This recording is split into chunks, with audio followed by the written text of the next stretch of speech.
Dios le bendiga más. Amén.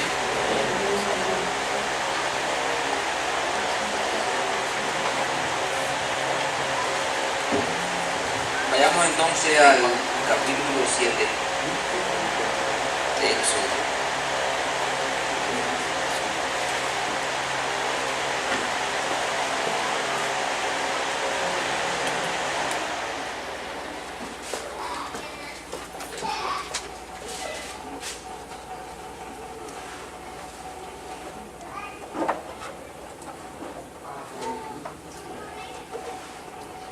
Gloria a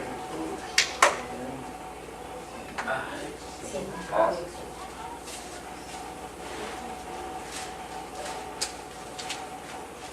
¿Ya?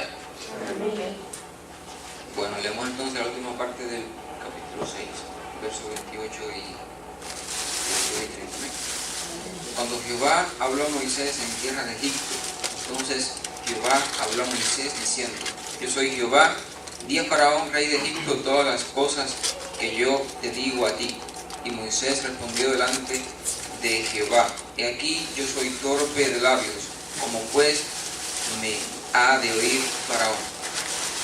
Oremos. Señor, bendecimos tu nombre y te damos gracias, Padre, porque tú eres bueno y porque para siempre son tus misericordias. Gracias por este día que nos has regalado. Dios mío, gracias por darnos el privilegio de estar aquí, en este lugar, Señor, juntos, en armonía, con la intención, Señor, de adorarte, Padre, y de aprender más de ti, Señor. Con el deseo, Padre, de que tu Santo Espíritu pues continúe obrando nuestras vidas, Señor, y transformando nuestras vidas conforme a ese modelo que es Cristo, ese varón perfecto que es la persona de Cristo, Señor. Todas nuestras cargas en esta hora dejamos en tus manos, Señor. Todo lo que estorbe lo reprendemos en el nombre de Jesús.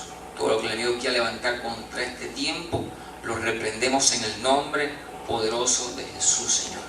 Y aquí estamos, Señor, nos declaramos necesitados de ti y rogamos de que sea tu Santo Espíritu que esté hablando, Padre, y no sabiduría humana. Padre. En esta hora calle toda sabiduría humana, toda sabiduría que no procede de ti, que calle, Padre Santo, que sea tu Espíritu Santo que esté hablando en nuestras vidas, Señor, conforme a la necesidad de cada uno de tus hijos e hijas, Padre.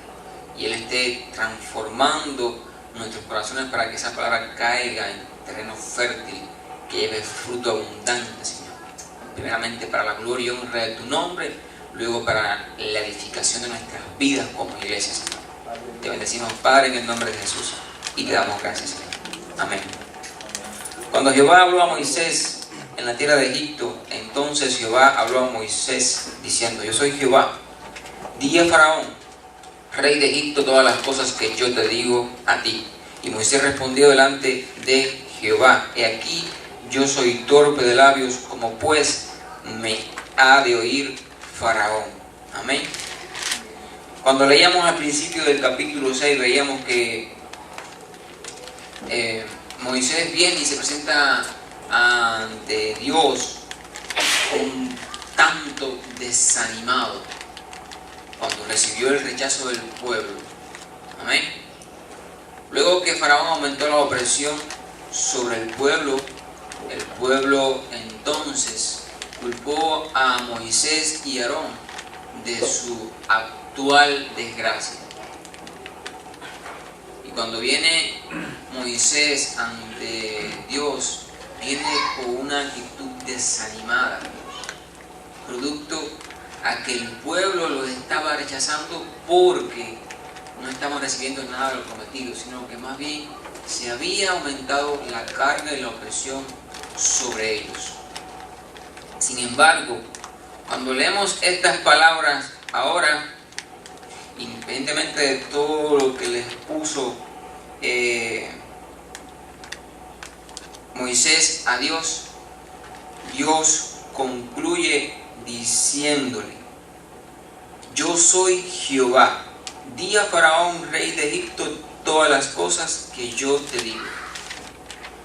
Dios como que cierra los oídos a las excusas de Moisés y nuevamente le reasigna la tarea de enviado de Dios ante Faraón para convertirse en el líder que sacaría a Egipto a Israel del pueblo de Egipto.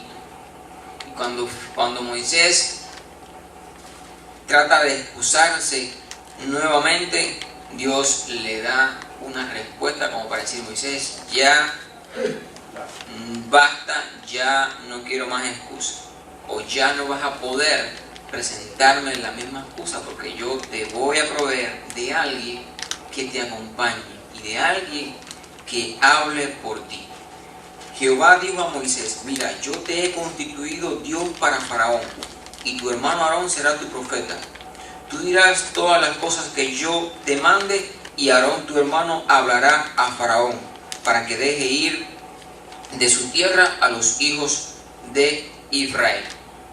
Ahora Moisés ya no sería quien hablaría directamente a Faraón, sino que Dios le provee a alguien que iba a ir con él a llevar a cabo esta tarea tan enorme que Dios estaba poniendo sobre sus hombros.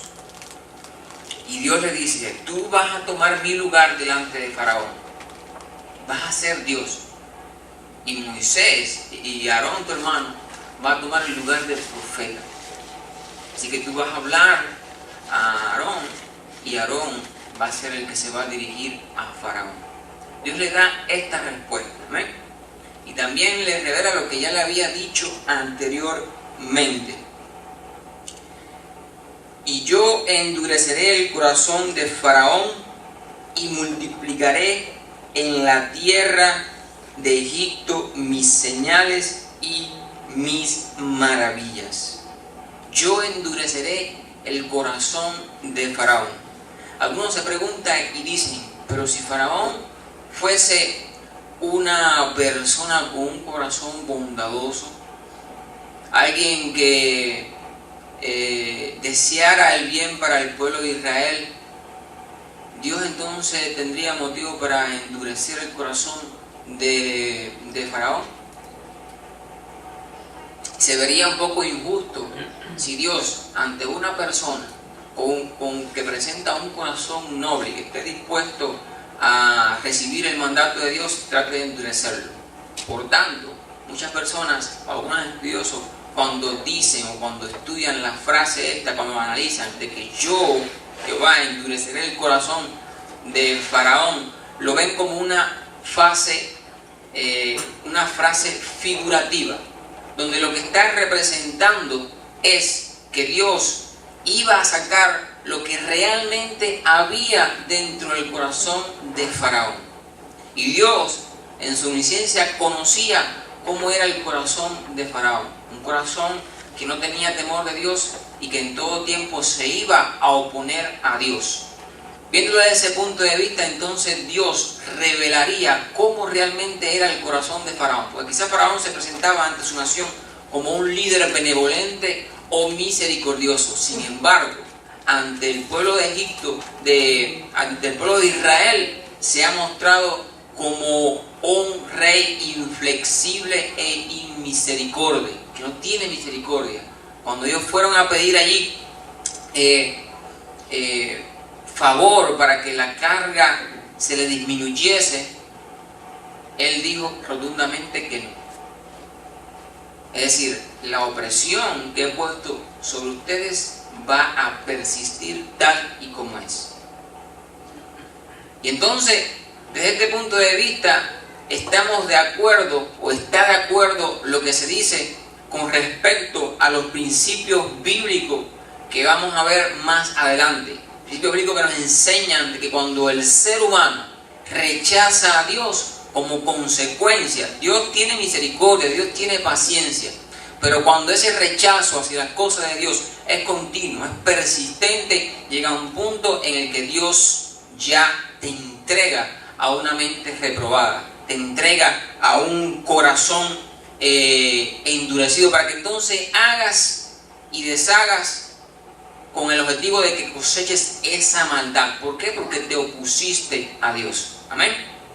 Y cuando leemos Romanos versículo 24, vamos a leer desde el verso 18 para que vean más bien el contexto y entiendan un poco mejor lo que les estoy explicando. Porque Romanos capítulo 1.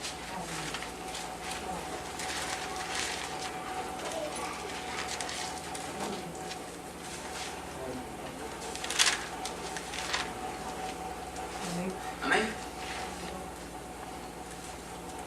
Dice, porque la ira de Dios se revela desde el cielo contra toda impiedad e injusticia de los hombres que detienen con injusticia la verdad. Porque lo que de Dios se conoce, Él les es manifiesto, pues Dios se lo manifestó, porque las cosas invisibles de Él, su eterno poder y deidad, se hacen claramente visibles desde la creación del mundo, siendo entendidas por medio de las cosas hechas, de modo que no tienen excusa, pues habiendo conocido a Dios, no le glorificaron como a Dios, ni le dieron gracia, sino que se envanecieron en sus razonamientos, y su necio corazón fue entenebrecido.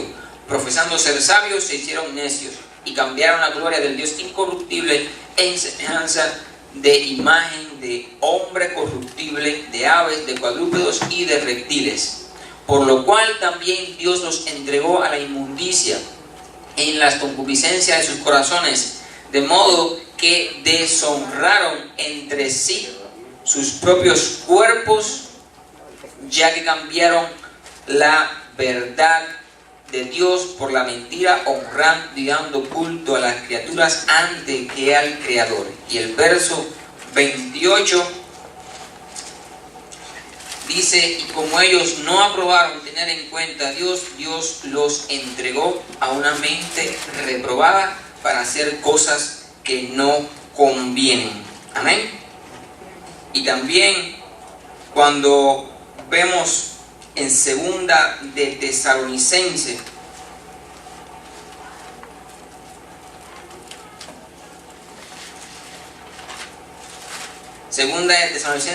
capítulo 2, verso 10, Dios habla también de este tipo de personas que se oponen a la justicia de Dios y que aman la injusticia, y habla que a ellos les será enviado un poder engañoso, con el fin de que luego se pierdan. ¿Por qué? Porque desecharon la justicia de Dios y amaron la injusticia. Amén. Entonces, de acuerdo a este principio bíblico, Dios decide endurecer el corazón de Faraón, porque ya el corazón de Faraón era duro, era rebelde y se oponía a Dios. En otras palabras, Dios iba entonces a revelar la verdadera naturaleza del corazón de Faraón. Y Faraón no os oirá, mas yo pondré mi mano sobre Egipto y sacaré a mi ejército, mi pueblo, los hijos de Israel, de la tierra de Egipto con grandes juicios. Y sabrán los egipcios que yo soy Jehová, cuando extienda mi mano sobre Egipto y saque a los hijos de Israel de en medio de ellos. Dios también tenía como propósito mostrarse a Egipto como el único Dios, como el verdadero Dios. Los egipcios tenían deidades que representaban todas las fases y funciones de la vida. Ellos habían convertido el monoteísmo en el politeísmo, lo que acabamos de leer anteriormente. El monoteísmo significa la oración a un único Dios, al Dios verdadero. Amén. Pero ellos transformaron eso al politeísmo, crearon una serie de deidades, una serie de dioses para todo lo que se les había ocurrido.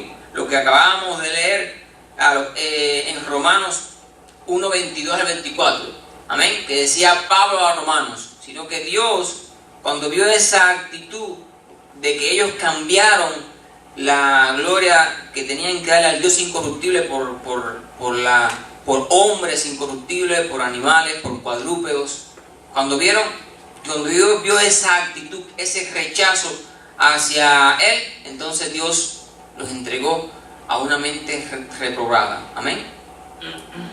Para hacer cosas que no convenían.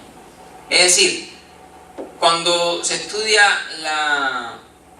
la mitología egipcia, por decirlo de algún modo. Los egipcios vemos que tenían un dios para cada cosa. De hecho, creían en la existencia de un Dios todopoderoso, un ser supremo que era eterno.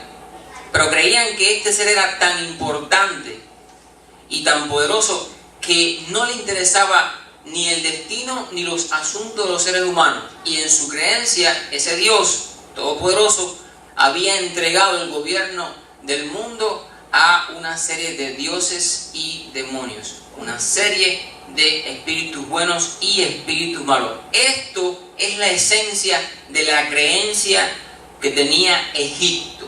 Y algo similar describe Pablo cuando llega a Atenas y se encuentra que en Atenas también los atenienses tenían un dios para cada cosa. Y también tenían pues un monumento al Dios no conocido. Amén.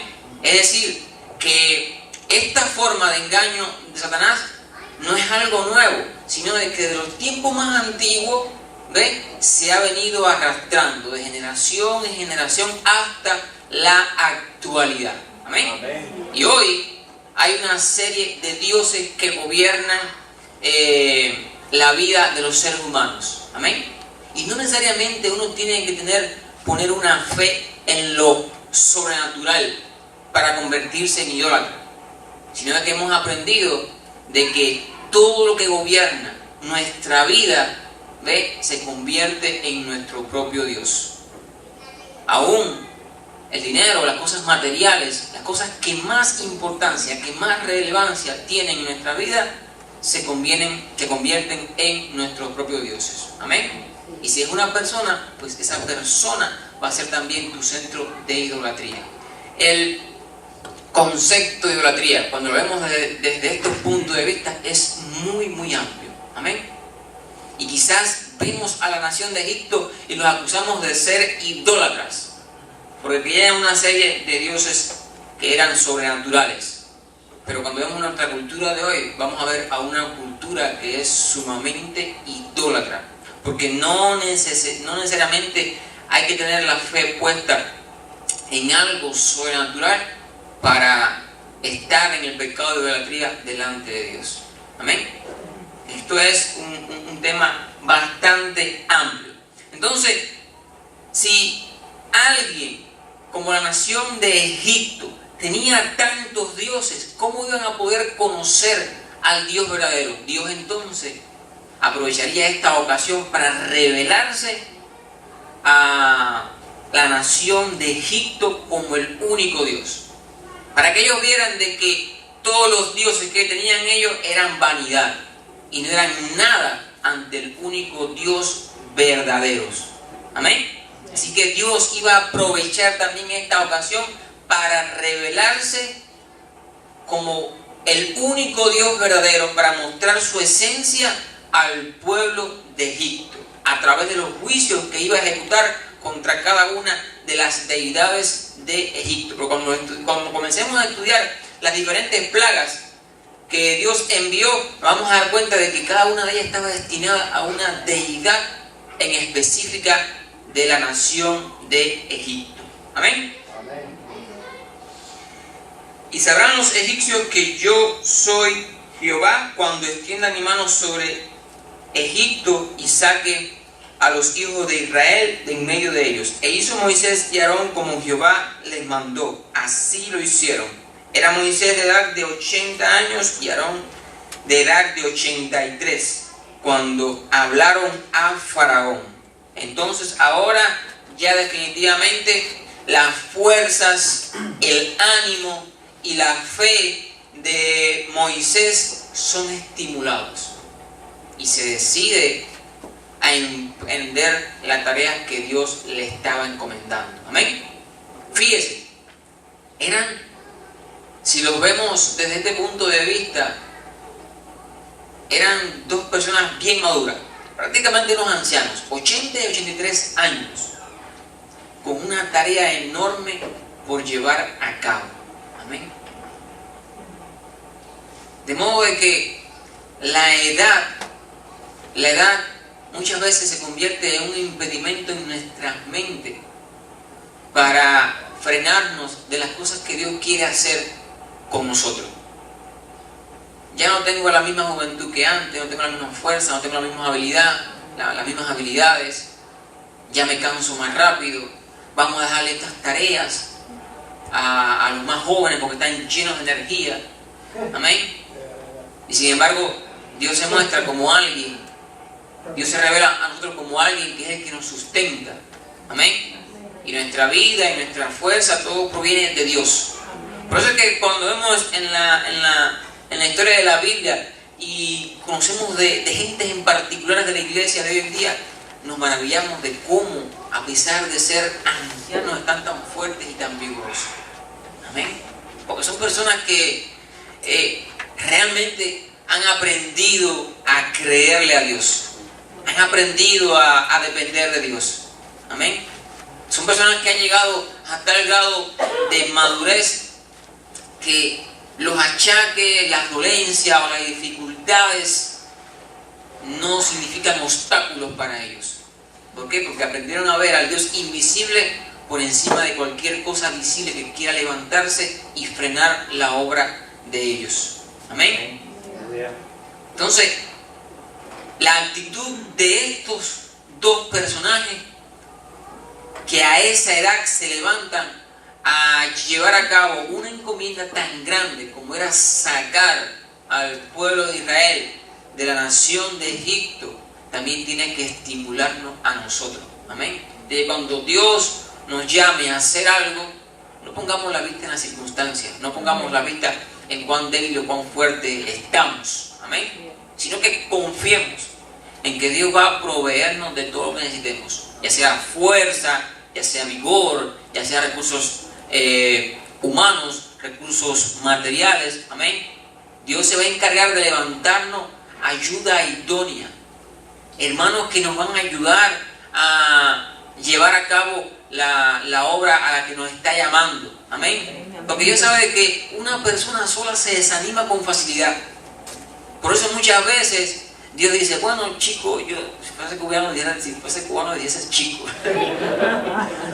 Bueno, mira, yo te voy a proveer de alguien que te acompañe, que te ayude en la obra. Voy a levantar 1, 2, 3 hermanos que en los momentos de debilidad sean los que levanten tus brazos, los que sostengan tus brazos. Amén. Así obra Dios. Dios conoce perfectamente nuestra naturaleza y conoce todas las excusas que nosotros podamos exponerle. Pero Dios tiene la respuesta idónea para cada una de esas excusas o para cada una de esas incógnitas. Amén. Amén. Solamente hay que pedirle a Dios que nos ayude a creer. Amén.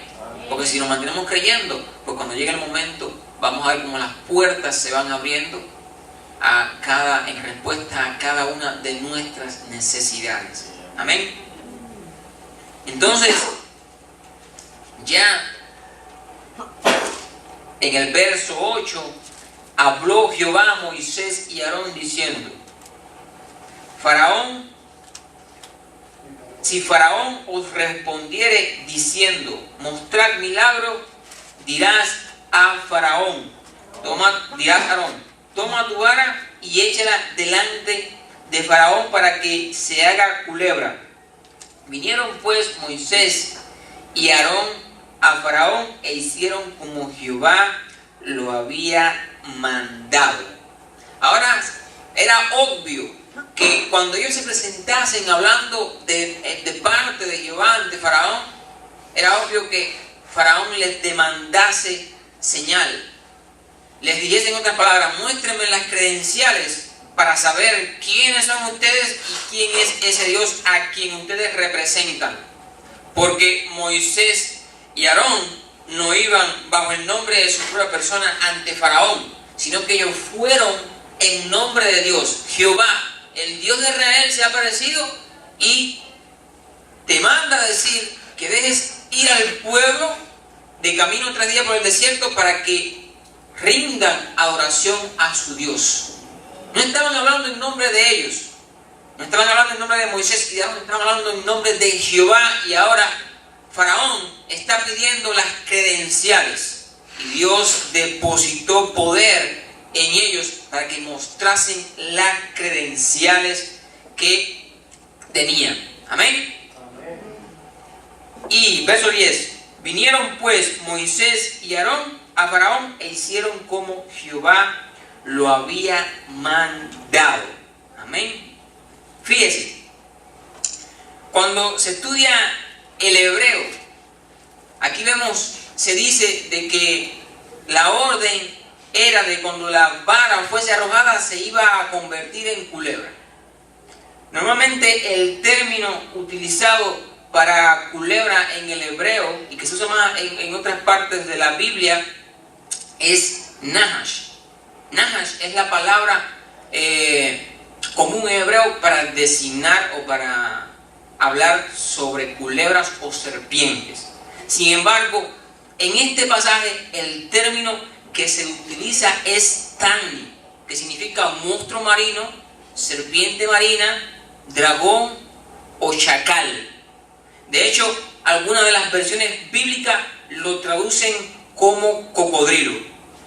De modo de que hay versiones de la Biblia que usan o que se refieren a este pasaje como que ellos al echar la vara, al tirar la vara se transformó en un cocodrilo. Amén. En un dragón. Pero fíjense bien en estos detalles, que quizás ahora les resultan un poquito incoherentes. Y tiene bastante sentido verlo desde ese punto de vista. Porque en la deidad que representaba el mal, en la creencia egipcia, era un hombre con cabeza de cocodrilo. Y de hecho, dentro de la mitología egipcia, uno de los principales enemigos de los dioses solares era un dios con forma de cocodrilo. Y este dios se encargaba de era enemigo de los egipcios. Él trataba de bloquear la luz solar. Él se encargaba, era responsable de las tempestades, de las tormentas, de las neblinas. Y por tanto, cada día en los templos egipcios se rendían culto, hacían sacrificios con el objetivo de hacerle la guerra a este Dios. Amén. Estos dioses que tenían forma de cocodrilo, que eran Sobek o Sobak y que eran Apepi, ese es el nombre egipcio, tenían la forma de cocodrilo. ¿Por qué? Porque el cocodrilo habitaba en aquel tiempo en abundancia en el Nilo y en las lagunas de Egipto. Las serpientes no tenían mucha significación. No se habla mucho de las serpientes en estas regiones. Sin embargo, los cocodrilos sí abundaban en aquel tiempo en el Nilo y en las lagunas que habían allí en Egipto. De modo de que si se ve desde este punto de vista y se ve como un dragón y no como una serpiente, simplemente el significado tenía que tener mayor, el milagro tenía que tener mayor significado. Amén. Delante de los ojos de los egipcios, porque estaba utilizando a una de las deidades que eran bastante importantes en el reino de Egipto. Verso 11. Entonces llamó también Faraón sabios y hechiceros, e hicieron también lo mismo los hechiceros de Egipto con sus encantamientos, pues echó cada uno su vara, las cuales se volvieron culebras, mas la vara de Aarón devoró las varas de ellos, y el corazón de Faraón se endureció y no los escuchó como Jehová lo había dicho. De modo que cuando Faraón vio que también sus hechiceros podían hacer lo mismo, él entonces desestimó esta señal. Pero no puso hincapié en que la vara de Aarón devoró a la vara de los otros hechiceros, sino de que él despreció la señal y endureció su corazón. Entonces Jehová dijo a Moisés: el corazón de Faraón está endurecido y no quiere dejar ir al pueblo.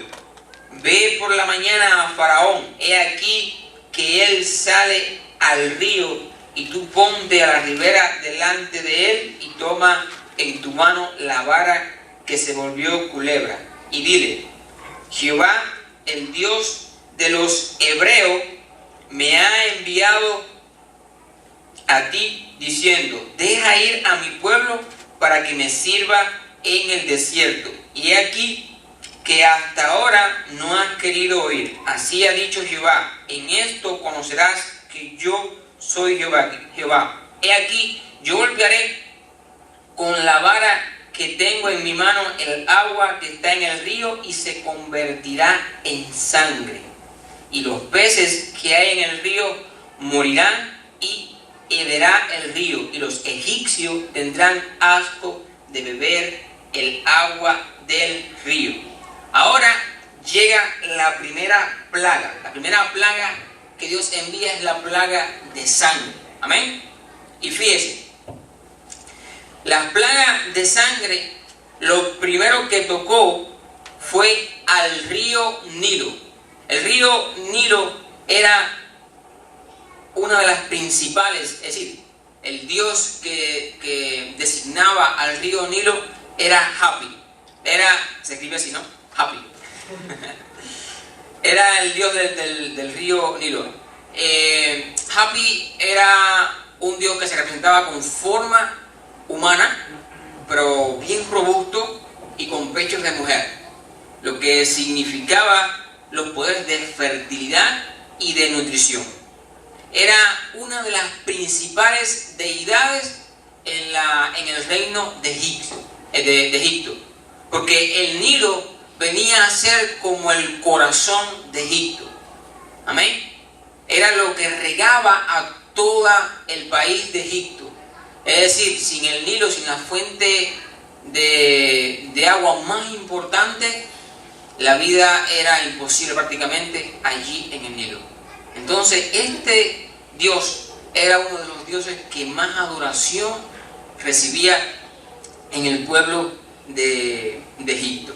Y ahora Dios lo hiere a través de la plaga de sangre, y todo el agua de Egipto, del Nilo, se convierte en sangre. Y los peces que estaban en él también mueren. No solamente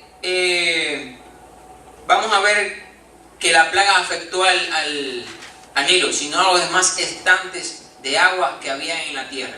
Fíjese, ahora la principal fuente de vida para el país de Egipto había sido herida por Dios y se había convertido en una fuente de muerte.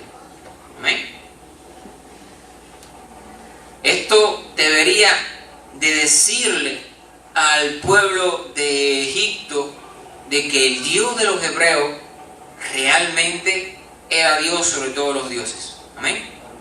Pero vamos a ver que en este confrontamiento entre Dios y Faraón, junto con las deidades de Egipto, el conocimiento de Dios se va a ir revelando gradualmente, y cada plaga va a venir haciendo más dañina o más significativa para el pueblo de Egipto, hasta el punto que vamos a ver que ya llega un momento en el que Faraón ya antes había dicho que no conocía a Jehová, pero va a comenzar a reconocerlo a través de estas plagas. Amén. Verso 11, entonces los llamó... Sí, eso es 18, sí, 18. Y los peces que hay en el río de Egipto morirán, y herederá el río, y los egipcios tendrán asco de beber el agua del río. Y Jehová dijo a Moisés: di a Aarón, toma tu vara y extiende tu mano sobre las aguas de Egipto, sobre sus ríos, sobre sus arroyos y sobre sus estanques y sobre todos sus depósitos de agua, para que se conviertan en sangre y haya sangre por toda la región de Egipto, así en los vasos de madera como en los de piedra. Mire, el río de Egipto tenía gran significado para los egipcios. Pero el hecho de ver cómo aquella plaga convertía el agua de este río y de todos los otros estantes en Egipto en sangre, tenía otro significado para el pueblo de Israel. Anteriormente les decía de que Dios tenía el propósito de revelarse en sus juicios contra Egipto, de revelarse a los egipcios como el único Dios verdadero. Pero también tenía la intención de revelarse a su pueblo como el Dios todopoderoso, Dios de sus antepasados, que cumplía sus promesas. Amén. Que cumpliría sus promesas de liberación, que los llevaría a la tierra prometida, que iba a maldecir a sus enemigos, que iba a bendecir a los que les bendijeran. Amén. Como el Dios que iba a estar atento para cuidarlos a cada uno de ellos. Y como el Dios que les haría justicia. Amén. Y recuerde que en el capítulo 1 de Éxodo, en el verso 22, tenemos la orden de aquel faraón que ordenó de que los hijos varones de los israelitas fuesen echados al Nilo. Mientras que el Nilo tenía un significado de vida para el pueblo de Egipto, para el pueblo de Israel, estaba ligado al triste recuerdo de la muerte de muchos de los hijos varones del pueblo de Israel. Amén. Y ver las aguas ensangrentadas del Nilo en esta ocasión debería recordarle entonces al pueblo de Israel de que Dios también estaba haciendo justicia. Amén. Por el mal que se había hecho contra su pueblo. Amén. Esto debía ser notorio. Por tanto, todo lo que Dios estaba haciendo iba a impactar a toda la gente que estaba en este escenario. Amén.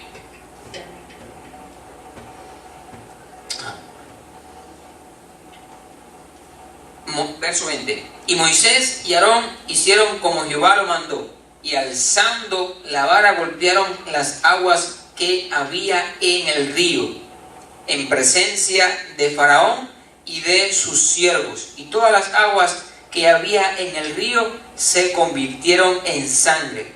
Asimismo, los peces que había en el río murieron, y el río se corrompió tanto que los egipcios no podían beber de él. Y hubo sangre por toda la tierra de Egipto, y los hechiceros de Egipto hicieron lo mismo con sus encantamientos. Y el corazón de Faraón se endureció, y no los escuchó como Jehová lo había dicho. Y Faraón se volvió y fue a su casa, y no dio atención tampoco a esto. Y en todo Egipto hicieron pozos alrededor del río para beber, porque no podían beber las aguas del río. Y se cumplieron 7 días después que Jehová hirió el río. Fíjese. Ahora, a pesar de que Faraón ve de que todas las aguas de Egipto se han convertido en sangre, cuando él mira que sus hechiceros también pueden hacer lo mismo, él también entonces desestima esta señal. Los hechiceros de Faraón no pudieron deshacer la plaga, solamente pudieron imitarla. Y hasta ahora vemos de que también los hechiceros que están en Egipto pueden imitar hasta cierto punto estas señales milagrosas y esta plaga. Amén. Y esto debe hacer reflexionar al ser humano, al hombre. En lo que nos dice la Biblia, acá en lo que leíamos ahorita anteriormente. El enemigo tiene poder, y es un poder que no debe desestimarse. Amén. No debemos quitarle valor, porque al enemigo la Biblia nos enseña que se le ha dado poder para hacer milagros. Amén. Es un poder engañoso con el fin de traer destrucción al ser humano, con el fin de mantener a las personas alejadas del conocimiento de la verdad. Y uno tiene que estar consciente de que cuando uno se va a enfrentar al enemigo, es un enemigo que si uno se descuida, te va a destruir. Amén. Porque tiene poder. Y Dios te lo ha dicho. El adversario tiene poder. Y es un poder que puede destruir a cualquiera, aún dentro de su propia iglesia, si uno se descuida. Amén. La Biblia nos enseña de que nosotros no debemos de menospreciar, no debemos de ignorar las maquinaciones del enemigo. Anda como león rugiente buscando a quien devorar. No puede devorar a cualquiera, sino solamente a aquel que se encuentra a su alcance. Amén. Y son cosas que uno tiene que valorar. Amén. Son cosas que nos tienen que llevar a reflexionar de que tenemos que cuidarnos. Amén. Tenemos que cuidar cada aspecto de nuestras vidas, porque por la ventana más pequeña se puede colar el adversario con ese poder engañoso y puede hacer estragos en nuestras vidas. Amén.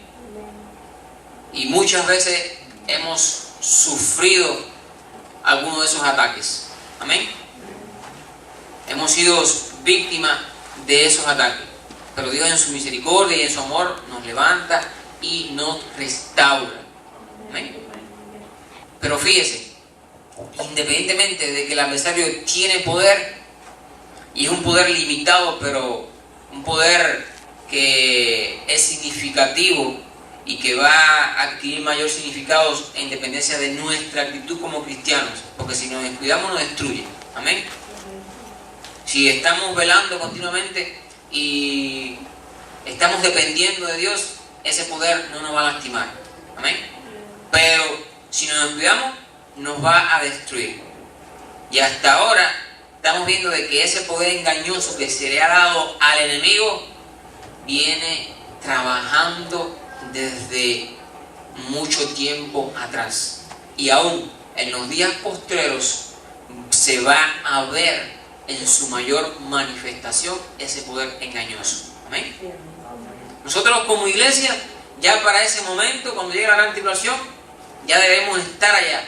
Amén. Pero los que estén aquí, sí van a ver entonces ese poder engañoso en toda su plenitud. Amén. De modo que Dios se ha tomado el trabajo para narrarnos la historia del ser humano y la historia de su relación con el ser humano. Amén. Y nos ha venido ilustrando cómo actúa el enemigo con el propósito de destruir a su pueblo, con el propósito de engañar. Amén. Y hasta ahora lo ha hecho bastante bien ante estas dos señales. Ha aprovechado la oportunidad para mantener a Faraón engañado y con ese corazón endurecido. Amén. Y por causa de esa dureza viene más desgracia hacia el pueblo. De modo de que, ya les decía anteriormente, uno de los principales blancos en cada congregación son los que están al frente de la obra, son los líderes. Porque de acuerdo a lo que decía Jesús, si el pastor, el líder de la congregación o los que están al frente de la obra son heridos, pues entonces muchos se dispersan. Muchos se hieren, muchos se amargan, muchos se van, muchos desertan, y son pocos los que quedan y perseveran en la fe. Amén. Y hasta ahora, por la actitud del líder de toda una nación, vamos a ver de que toda una nación está en desgracia. Amén. Todo Egipto ahora se encuentra en aflicción. Y tan solo es la primera plaga. Han tenido que dejar todas las tareas que habitualmente hacían y han tenido que dedicarse a cavar pozos alrededor del Nilo. Amén. Fíjense, las consecuencias del pecado a veces no se pueden medir. son devastadoras y sus fronteras se extienden y se extienden cada vez más en la medida que uno persiste en ello.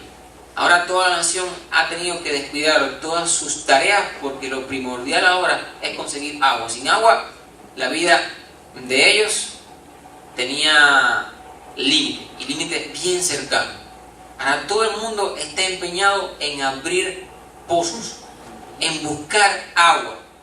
Esa es la prioridad en Egipto, y es por causa de la actitud negativa del líder principal ante el llamado de Dios.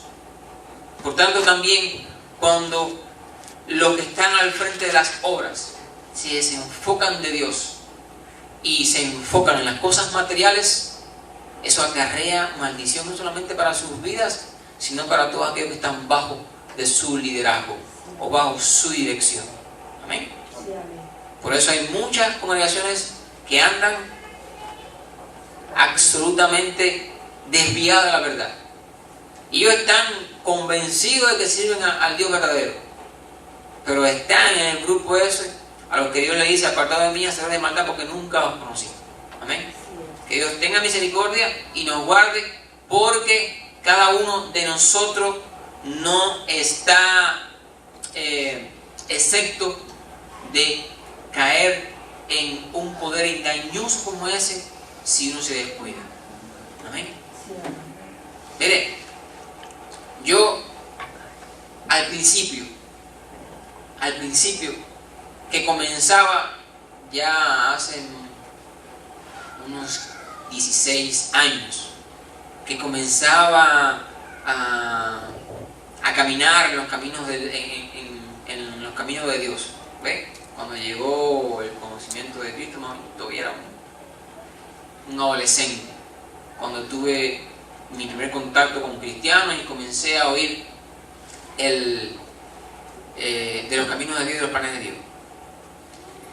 Y cuando yo miro mi vida en retrospectiva, yo voy a ver a un Danger muy diferente y muy ingenuo, que cuando leía todas estas historias y veía la actitud de Israel, se preguntaba: pero Israel, ¿realmente eras cabezón? Había en mí una cierta incredulidad que no me permitía creer de que un pueblo, viendo a Dios manifestarse tan poderosamente, ¿por qué tenía que persistir en la desobediencia? ¿Y por qué tenía que ser incrédulo? Y he visto testimonios de cosas que nunca pensé que iban a ocurrir, errores, deserciones en la obra que pensé que nunca iban a ocurrir. Amén. Y aún en mi propia persona tengo testimonios de actitudes que pensé que nunca iba yo a tomar en mi vida. Y sin embargo, a través de todas estas experiencias, Dios me ha demostrado de que solamente basta descuidarse un poquito para que el enemigo haga estrago en nuestras vidas. Tome ventaja.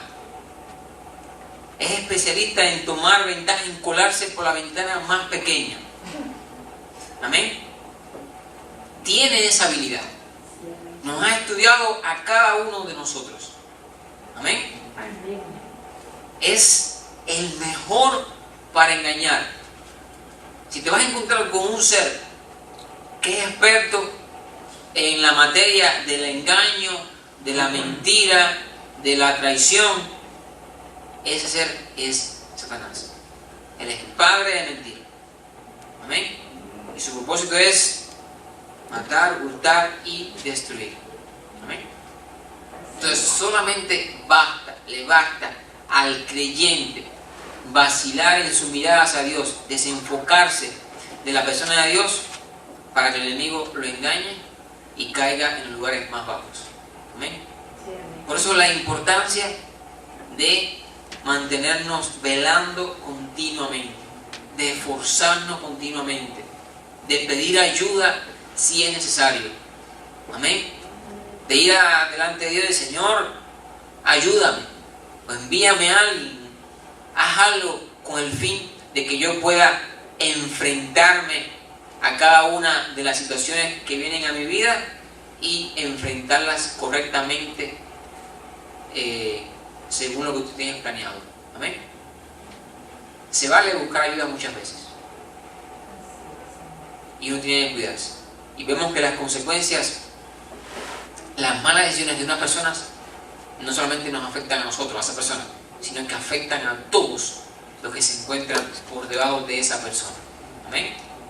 Si eres el cabeza de hogar, el hogar entero va a sufrir. Si eres el cabeza de la congregación entera va a sufrir. Si eres a la cabeza de la nación entera va a sufrir. Amén.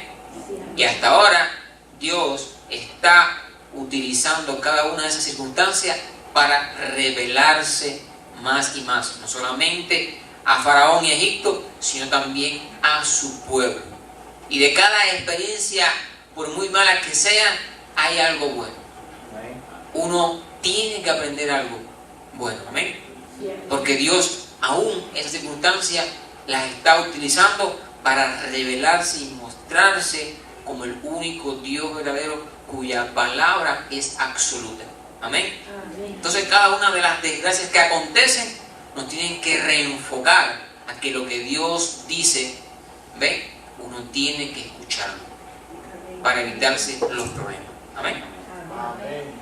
Entonces, esto era lo que quería compartir en esta noche. Si alguien quiere aportar algo, alguna pregunta. Si alguien quiere decir algo. ¿Nadie? Jimmy. Nada. Nancy. Pastor. Bueno, entonces oremos.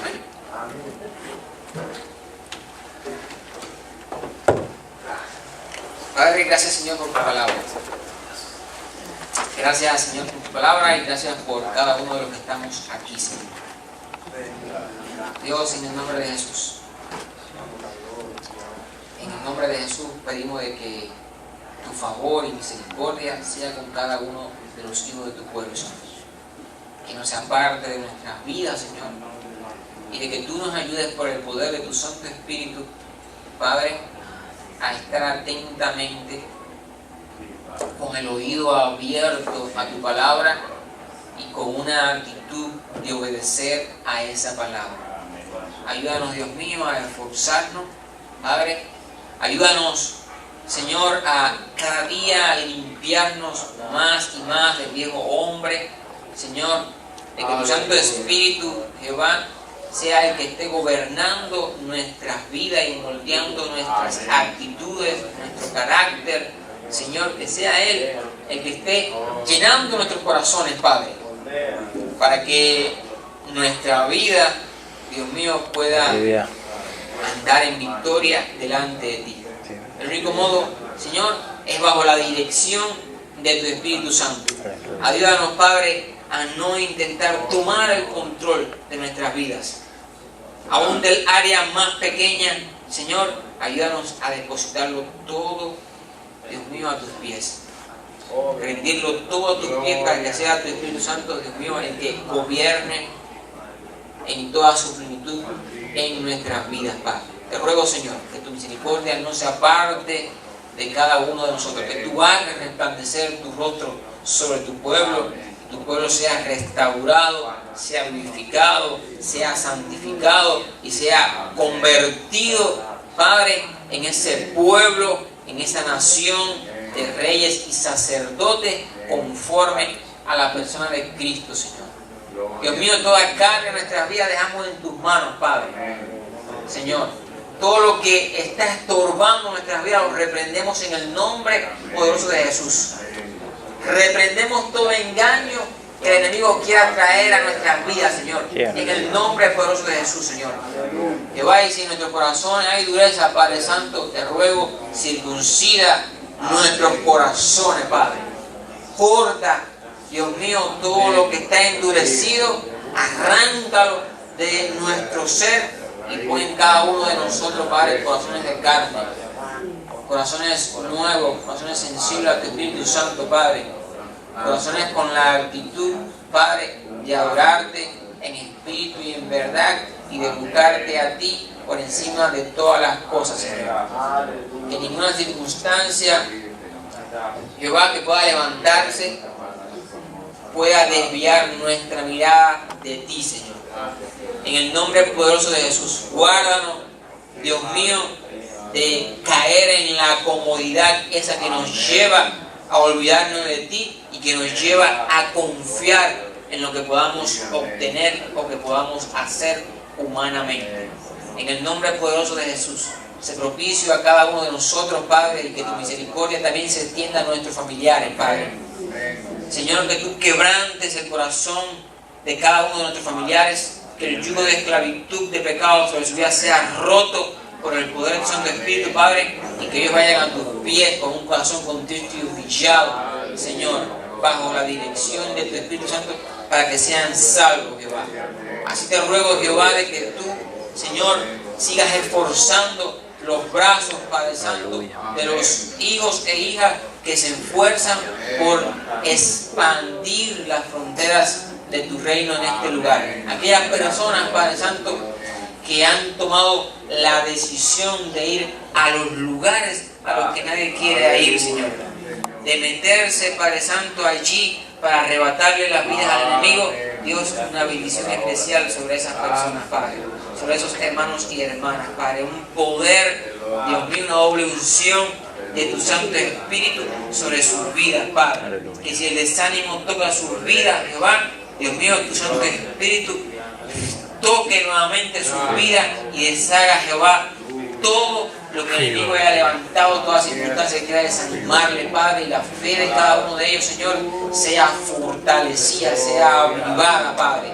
Envía ayuda, envía socorro, Padre, a cada uno de tus hijos e hijas que se encuentran en aflicción, Señor.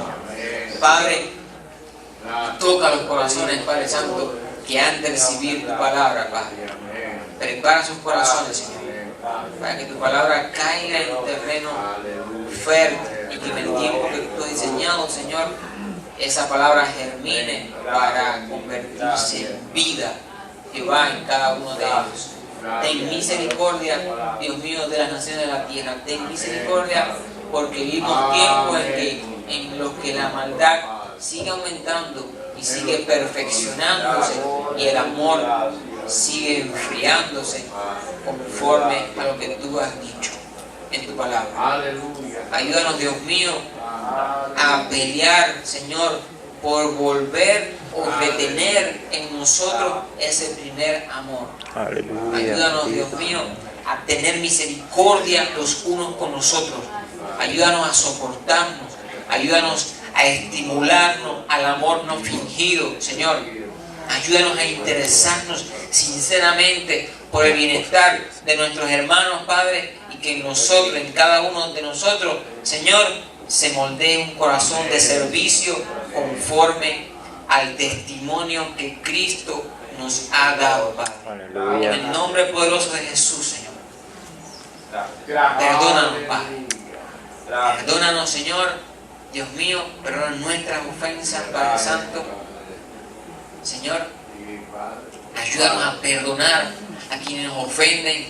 Señor, ayúdanos a mostrar amor, a dar misericordia, a mostrar misericordia, a ser paciente, Padre, a conducirnos conforme al testimonio de Cristo, Padre. Que nuestra vida no se centre en el ser humano, Señor, sino que esté puesta en el modelo de Cristo, solamente de Cristo, Padre. Porque la persona de Cristo es perfecta. Aleluya. Y si miramos al ser humano podemos decepcionarnos, Padre. Porque por muchas cosas que podamos hacer bien, siempre hay cosas en las que fallamos, siempre hay cosas en las que, Dios mío, necesitamos tu ayuda, Padre. En el nombre poderoso de Jesús te bendecimos y te damos gracias por esta noche. Bendice nuestro descanso, nuestra vida hacia nuestros hogares, Padre. Danos un día bendecido y próspero mañana, Señor. Y a ti nos encomendamos, Jehová. Todo lo que hay en nuestros corazones dejamos en tus manos. Te damos gracias porque eres bueno y porque para siempre son tus misericordias. En esta hora despídenos de este lugar, pero nunca de tu santa y divina presencia. En el nombre de Jesús. Amén. Que Dios nos bendiga más.